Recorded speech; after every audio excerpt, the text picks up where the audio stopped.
Dr. Elena Chen stood at the window of her lunar office, watching Earth rise over the horizon. The sight that once filled her with wonder now carried a bitter edge. Another rejection notice from the Galactic Regulatory Commission glowed on her desk display, marking the 27th denial this month alone. "They've rejected the Mars atmospheric processors again," she announced to her deputy director, James Okoro, who sat slumped in the corner chair. "Apparently, our oxygen production rates are unnecessarily efficient and could destabilize galactic oxygen markets." James let out a dry laugh. "Let me guess, they want us to implement artificial inefficiencies, just like they made us do with the Venus cloud cities."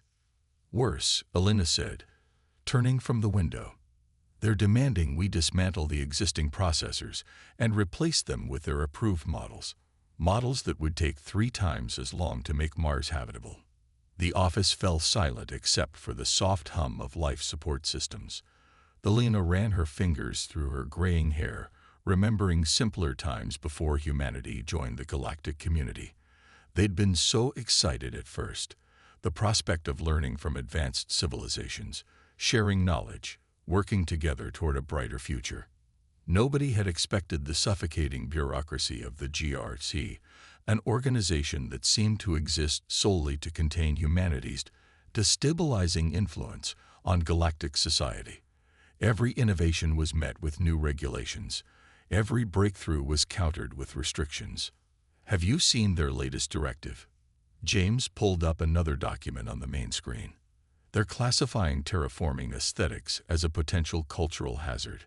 Apparently, our habit of creating unnecessarily beautiful environments is causing distress among other species."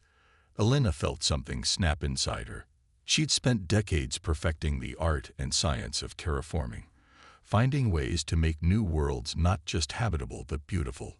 Her team had developed methods to paint auroras across Martian skies, to create rainbow clouds on Venus, to make new homes that celebrated the human spirit.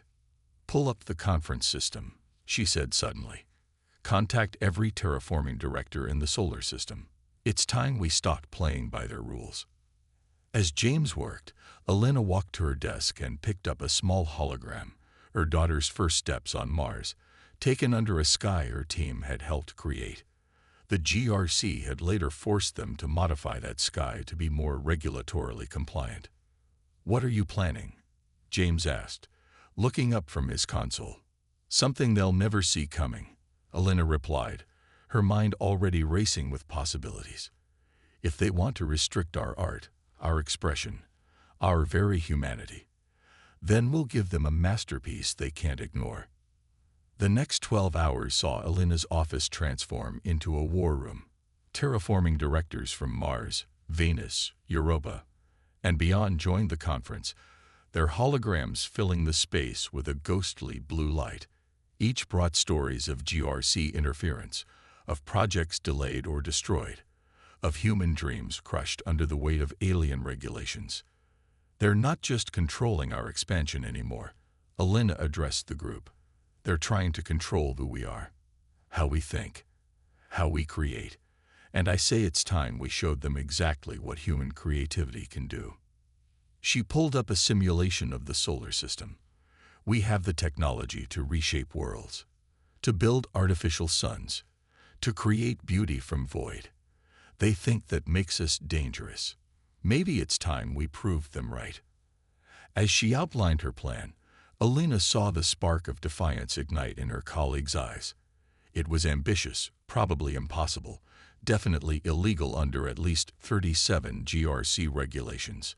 It would require resources they didn't have, technology they hadn't perfected, and cooperation on a scale humanity had never achieved. But as the meeting went on, as ideas flew back and forth across the void of space, Elena felt something she hadn't experienced in years: hope. Not the cautious, regulated hope permitted by the GRC, but the wild, dangerous hope that had first driven humans to reach for the stars. "They expect us to be small," she concluded, looking at each holographic face in turn. "To stay in our corner of the galaxy, to color within their lines, to dream only approved dreams. Instead, we're going to show them what happens when you try to cage the human spirit. The plan was set. The message went out through secure channels to every human settlement in the solar system. Under the guise of routine maintenance, resources began to move. Teams were assembled.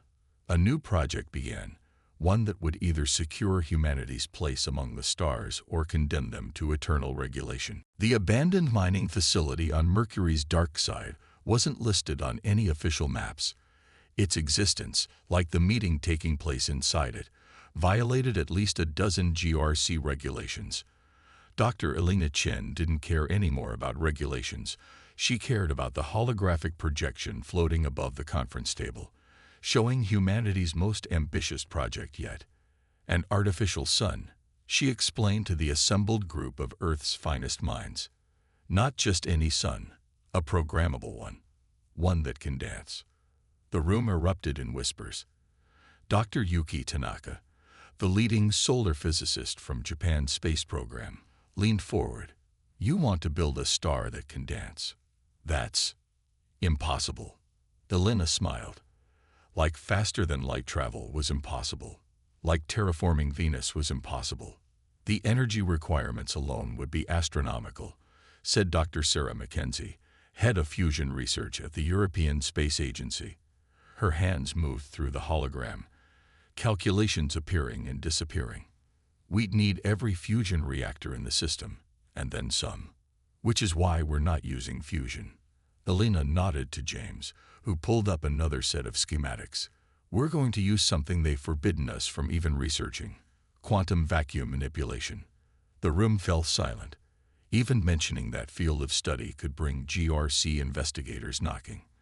They'd banned it centuries ago, claiming it was too dangerous for emerging civilizations to explore. The GRC's own records show that 8 different species have mastered it, Elena continued. They just don't want us joining that club.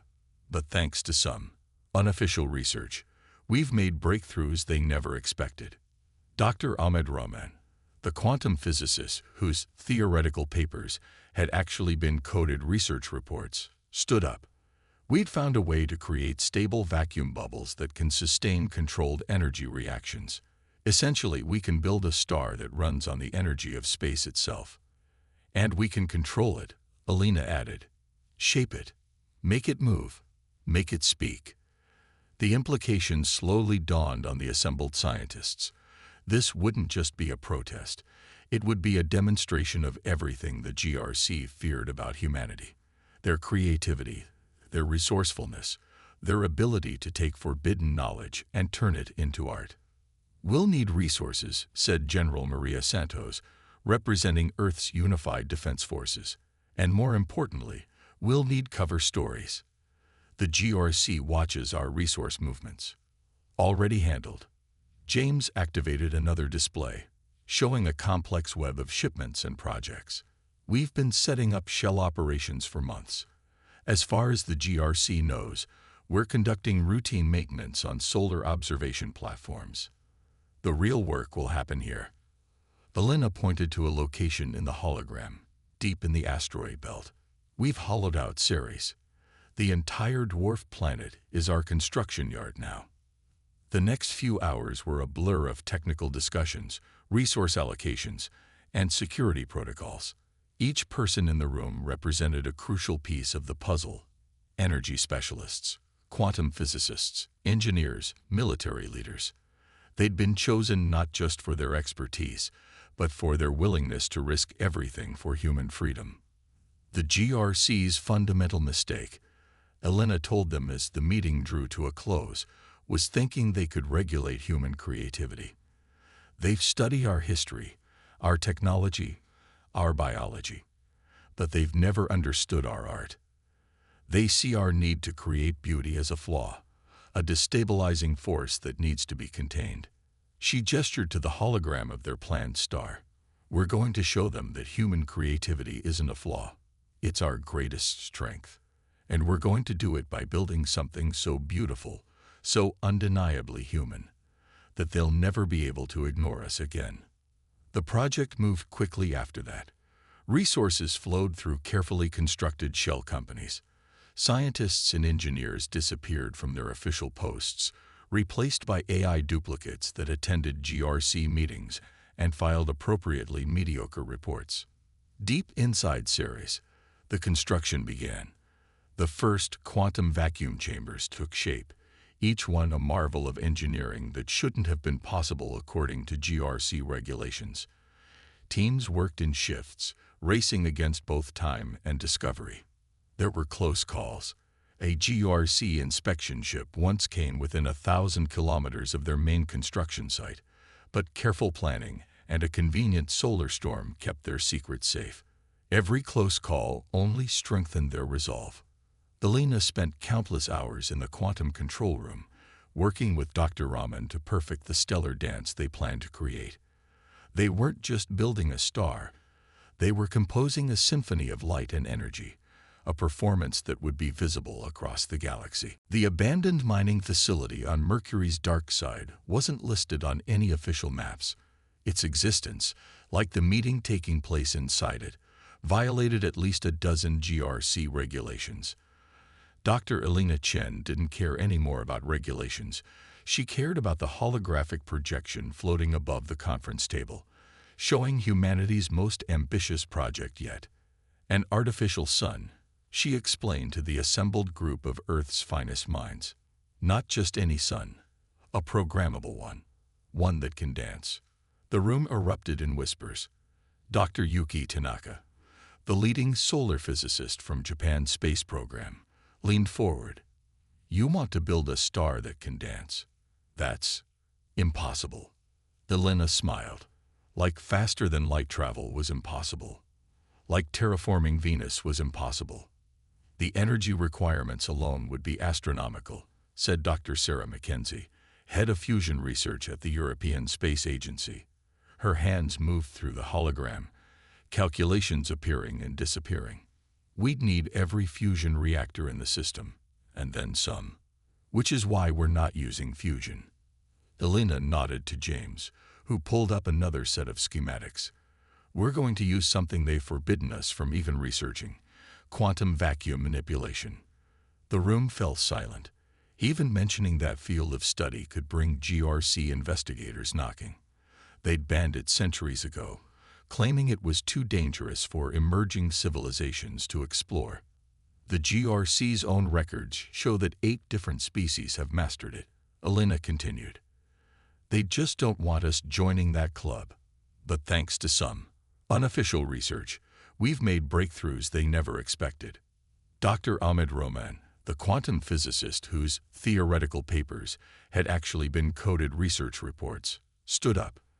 We've found a way to create stable vacuum bubbles that can sustain controlled energy reactions.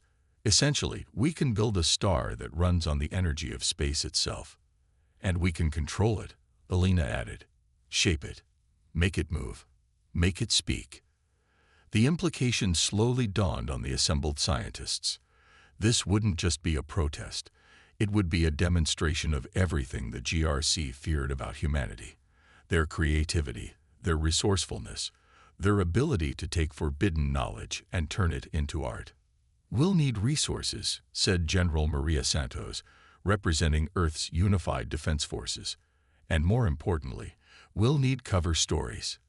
The GRC watches our resource movements. Already handled. James activated another display, showing a complex web of shipments and projects. We've been setting up shell operations for months. As far as the GRC knows, we're conducting routine maintenance on solar observation platforms. The real work will happen here. Elena pointed to a location in the hologram, deep in the asteroid belt. We've hollowed out Ceres. The entire dwarf planet is our construction yard now. The next few hours were a blur of technical discussions, resource allocations, and security protocols. Each person in the room represented a crucial piece of the puzzle: energy specialists, quantum physicists, engineers, military leaders. They'd been chosen not just for their expertise, but for their willingness to risk everything for human freedom. The GRC's fundamental mistake, Elena told them as the meeting drew to a close, was thinking they could regulate human creativity. They've studied our history, our technology, our biology. But they've never understood our art. They see our need to create beauty as a flaw, a destabilizing force that needs to be contained. She gestured to the hologram of their planned star. We're going to show them that human creativity isn't a flaw. It's our greatest strength. And we're going to do it by building something so beautiful, so undeniably human, that they'll never be able to ignore us again. The project moved quickly after that. Resources flowed through carefully constructed shell companies. Scientists and engineers disappeared from their official posts, replaced by AI duplicates that attended GRC meetings and filed appropriately mediocre reports. Deep inside Ceres, the construction began. The first quantum vacuum chambers took shape, each one a marvel of engineering that shouldn't have been possible according to GRC regulations. Teams worked in shifts, racing against both time and discovery. There were close calls. A GRC inspection ship once came within 1,000 kilometers of their main construction site, but careful planning and a convenient solar storm kept their secrets safe. Every close call only strengthened their resolve. Elena spent countless hours in the quantum control room, working with Dr. Raman to perfect the stellar dance they planned to create. They weren't just building a star, they were composing a symphony of light and energy, a performance that would be visible across the galaxy. Think they'll appreciate the artistry? James asked one day, watching a test chamber successfully contain a microscopic vacuum reaction. They don't have to appreciate it, Elena replied, making another adjustment to the control algorithms. They just have to see it, to understand that they can't stop us from creating beauty, no matter how hard they try. The project suffered setbacks, of course. 3 test chambers collapsed in the early stages. A supply ship was nearly intercepted. One of their key scientists almost broke under GRC questioning. But each problem was met with typical human ingenuity, and often solved in ways that would have given GRC regulators nightmares. 6 months into the project, Elena stood in the main chamber of their Ceres facility, surrounded by the fruits of their forbidden labor. Quantum vacuum chambers lined the walls, each one humming with the potential energy of empty space itself. The control systems, far more elegant and intuitive than anything the GRC would have approved, responded to the slightest adjustments. Final test sequence complete, Dr. Raman announced. All chambers are stable. Energy containment fields are holding. We're ready. Elena looked around at her team. The best minds humanity had to offer, all gathered in secret to create something unprecedented. They'd broken dozens of regulations, risked their careers and their freedom, all for the chance to prove that humanity wouldn't be contained. Send the signal, she ordered. It's time to light our new star. As the activation sequence began, Elena thought about all the GRC regulations they were about to shatter, about all the careful restrictions and controls they'd spent centuries placing on humanity, about their fundamental failure to understand what they were trying to contain. They'd tried to regulate human creativity.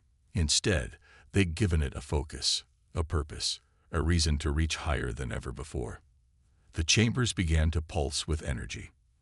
In a few hours, the galaxy would see exactly what happened when you tried to cage the human spirit, and Elena had a feeling they weren't going to forget the lesson anytime soon. The first quantum cascade failure shook Ceres with enough force to register on sensors halfway across the solar system. Elena watched through reinforced observation windows as emergency systems contained the reaction, her knuckles white against the control panel. They'd lost an entire production sector, and with it, 3 months of work. Status report, she demanded, her voice steady despite the chaos. Dr. Raman's hologram flickered beside her, his face drawn with exhaustion. Containment holding. But Elena, this is the 3rd failure this week. The quantum matrices aren't maintaining stability at the scale we need. The GRC is getting suspicious too, James added from his security station. That last energy spike was too big to hide. They're sending an investigative team to the asteroid belt. Elena closed her eyes, feeling the weight of thousands of people's hopes and dreams pressing down on her shoulders. Project Phoenix had entered its most critical phase, and everything that could go wrong seemed to be going wrong at once.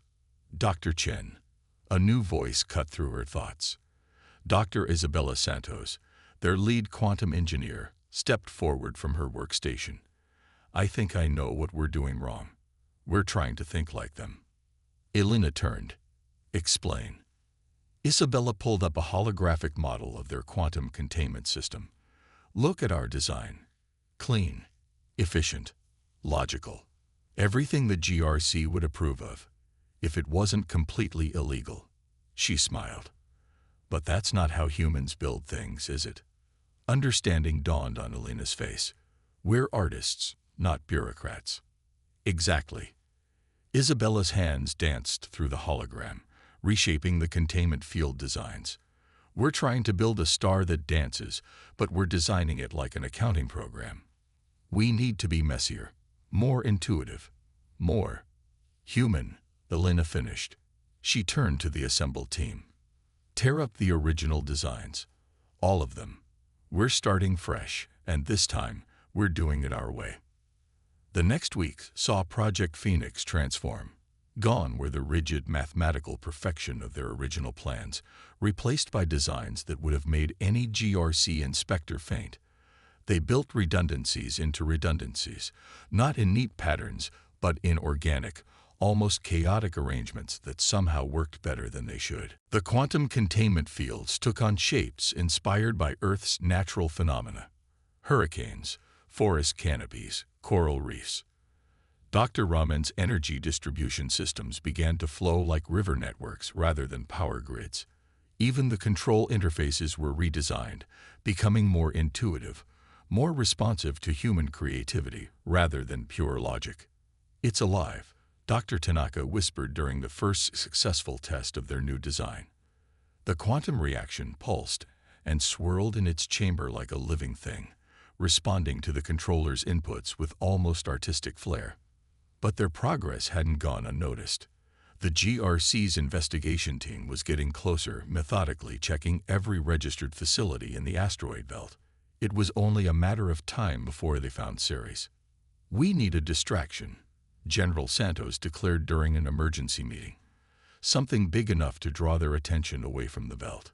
Elena looked at the tactical display, showing the GRC ship's methodical approach. Then she smiled.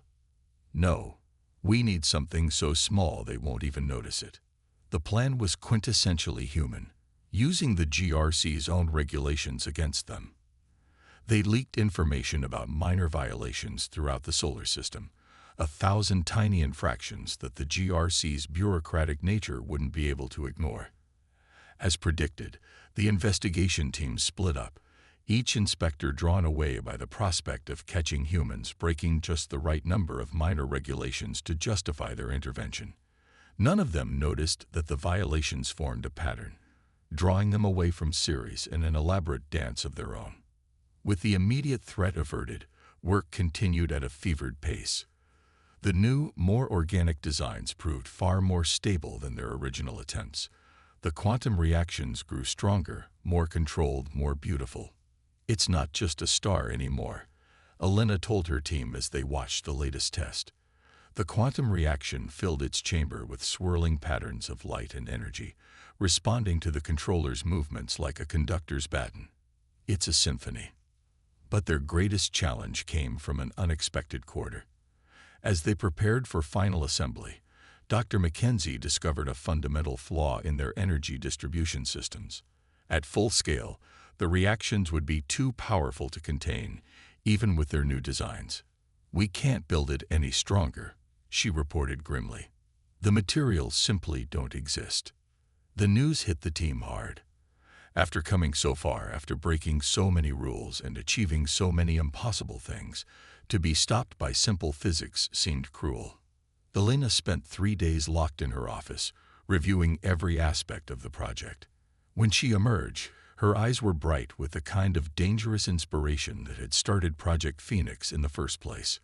We can't build it stronger, she announced to her team. So we'll build it smarter. We're not going to fight the energy. We're going to let it fight itself. Her solution was both elegant and incredibly dangerous. Instead of trying to contain the quantum reactions, they would create multiple smaller reactions, each one helping to contain the others, through carefully choreographed gravitational interactions. Like a dance, she explained, showing the simulations. Each star in our constellation will help balance the others. The very force we're trying to control will become part of the control system itself. It was risky. If any part of the dance fell out of step, the entire system could collapse catastrophically. But it was also beautiful, turning their greatest challenge into an integral part of their artistic expression. As the final pieces of Project Phoenix came together, Elena couldn't help but appreciate the irony.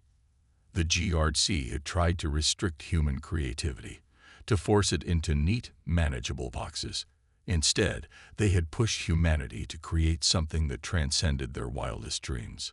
Final assembly begins tomorrow, she announced to her team. In 1 week, we light up the sky. Looking at the massive construction base, filled with technology that shouldn't exist and dreams that couldn't be contained, Elena felt a fierce pride in what they had accomplished. They hadn't just built a star. They had proven that humanity's greatest strength lay not in following rules, but in breaking them beautifully. The GRC had wanted order. Instead, they were about to witness chaos transformed into art on a scale the galaxy had never seen before. And Elena couldn't wait to see their faces when the dance began. Multiple GRC vessels approaching the Ceres sector, James reported, his voice tense.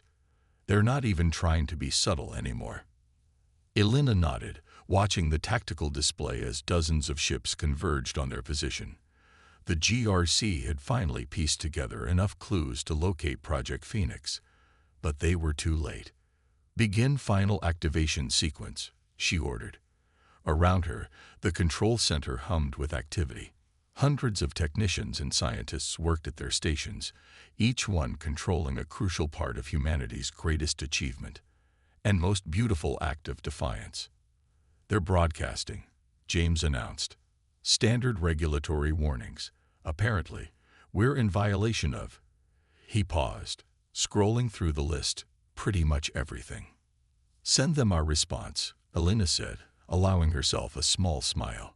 Throughout the facility, quantum chambers thrummed with power. Energy readings spiked across every sensor in the solar system. In the space around Ceres, reality itself began to ripple.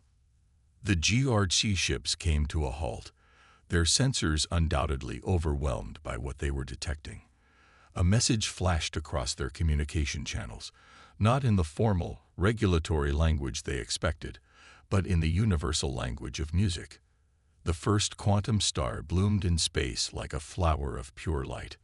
Then another, and another.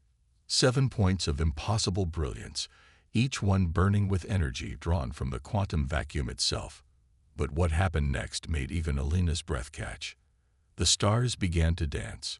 Moving in perfect harmony, they traced patterns across space that shouldn't have been possible.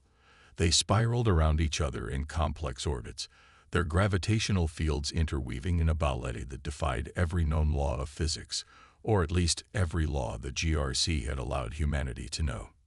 Energy patterns stable, Dr. Raman reported, his voice filled with wonder. The gravitational dance is working exactly as designed. It's beautiful. And it was. The dancing stars painted auroras across half the solar system. Planets cast multiple shadows. Space itself seemed to sing with the harmony of their movement. GRC ships are backing away, James reported. Their sensors must be completely overwhelmed. Wait, we're receiving transmissions from across the galaxy. Everyone can see this. Of course they could. They'd designed it that way. The quantum reactions weren't just visible. They were broadcasting on every wavelength, in ways that would be impossible to ignore or censor. Their dance was a message to the entire galaxy.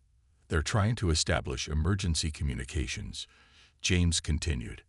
The GRC Central Council is demanding to speak with whoever's in charge. Elena straightened her back. Put them through. The holographic projection that appeared showed a panel of various alien species, all wearing the formal indicators of high GRC rank. Their expressions ranged from shock to outrage to what might have been fear. "This is a Class 1 regulatory violation," the lead counselor began, their translator struggling to keep the tremor out of their voice. "You have accessed forbidden technologies, exceeded energy production quotas, and created an unauthorized stellar phenomenon. Cease this activity immediately." Elena looked at the bureaucrat who had spent decades trying to regulate human creativity out of existence. Then she looked at the dancing stars her team had created, stars that existed because they had dared to break those regulations. "No," she said simply. "You don't understand the consequences," the counselor began. "No," Elena interrupted. "You don't understand. You never have. You looked at human creativity and saw something to be controlled, regulated, contained. But that's not how creativity works. That's not how humans work." She gestured to the stellar dance visible through the station's windows. "We did this because you told us we couldn't, because you tried to tell humanity what was and wasn't possible. Look around you, counselor. Look at what we achieved when we stopped listening to your limitations. This is precisely why regulations exist." Another counselor cut in. "Your species' reckless innovation created something beautiful," Elena finished. "Something that proves we deserve a real place in this galaxy, not just a regulated corner where we can't disturb your precious order." The quantum stars continued their dance, each movement precisely calculated yet somehow spontaneous. They moved like a visual symphony, their light and energy weaving patterns that would be studied by scientists and artists for centuries to come. "You have 1 hour to shut down this display," the lead counselor declared, trying to sound authoritative despite their obvious discomfort. "After that, we will be forced to take action." Elena's smile widened. "Take action? How? Your ships can barely get close without their sensors overloading. You don't understand the principles we're using. You can't even begin to regulate this because you never imagined it was possible. That's what happens when you try to put rules around human ingenuity. We don't just break them, we transcend them." The council chamber erupted in arguments. Some demanded immediate military intervention. Others called for negotiations. A few simply stared at the dancing stars, their expressions unreadable. Meanwhile, across the galaxy, other species watched in wonder. The GRC's carefully maintained order was being challenged not by weapons or threats, but by art on a cosmic scale. Humanity had taken the very regulations meant to contain them and turned them into the inspiration for something unprecedented. "The dance will continue," Elena announced to the council. "For exactly 1 galactic standard year. Consider it a demonstration of what humanity can contribute to the galaxy when we're not bound by your fears and regulations. When that year is done, we'll be ready to discuss a new relationship, not as subjects to be regulated, but as equals to be respected." She cut the transmission before they could respond. Around her, the control room erupted in cheers. Centuries of restriction, of being told to think smaller and dream less boldly, had led to this moment of magnificent defiance. "They'll try something," James warned, though he was smiling. "The GRC won't just accept this." "Let them try," Elena replied, watching their creation paint new constellations across space. "We just proved that humanity's creativity can't be contained. Whatever they do next will only inspire us to create something even more extraordinary." The quantum stars continued their eternal dance, a testament to human ingenuity and a challenge to anyone who thought they could regulate the human spirit. In trying to cage humanity's creative force, the GRC had instead given it the perfect stage to demonstrate its true power. 1 standard galactic year after humanity lit up the sky with impossible stars, the galaxy had changed in ways no regulation could have predicted. Elena stood in the newly constructed Galactic Arts Center on Mars, watching alien tourists marvel at the holographic recordings of the quantum dance that had started it all. "The Zentari delegation is requesting another extension of their cultural exchange program," James reported, falling into step beside her. Apparently, their artists are deeply moved by human approaches to quantum aesthetics. Elena smiled. The dancing stars had done more than just challenge the GRC's authority. They had sparked a renaissance across the galaxy. Species that had spent millennia following rigid regulatory frameworks were suddenly questioning, experimenting, creating. And the GRC's response?